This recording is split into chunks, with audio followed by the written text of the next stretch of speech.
Little গোল্ডের হাতে খড়িতে little গোল্ডের কাকা কি দিয়েছে চলো তোমাদেরকে দেখাই। এই হলো সেই এক্সক্লুসিভ লেহেঙ্গা যেটা গোবিন্দ কিন্তু টোটাল মানে কলকাতা থেকে কেনেনি, টোটাল দরকা গেছিল ঘুরতে, সেই টোটাল দরকা খুঁজে খুঁজে এখান থেকে কিনে নিয়ে এসছে।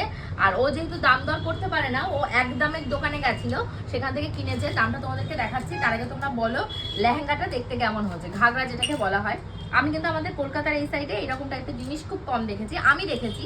তোমরা যদি কেউ দেখে থাকো অবশ্যই জানিও। দেখো এর ভেতরে এই যে আজরাক প্রিন্ট যেটা বেরিয়েছে লেটেস্ট, আমার তো মনে হচ্ছে এটা আজরাক প্রিন্ট সুতির উপরে সুন্দর এই দেখো চুমকির ইয়ে কাজ করে এটাকে করা রয়েছে। লিটিল গোল্ড অনেক দিন পর্যন্ত পড়তে পারবে, কারণ এটা কত বছর সেটা তো আমি দেখতে পাচ্ছি না, কিন্তু এটা 7-8 বছর পর্যন্ত হয়তো হয়ে যাবে। 7-8 বছর না হলেও 5-6 পর্যন্ত লিটিল গোল্ডের হয়ে যাবে। তো তোমাদের কার কি মত অবশ্যই জানিও, কেমন লেগেছে জানিও। এইটার দাম রয়েছে তোমাদের 850 টাকা। আর ও যে দোকানটা কিনেছে এই যে সেই দোকানটার নামটা লেখা রয়েছে।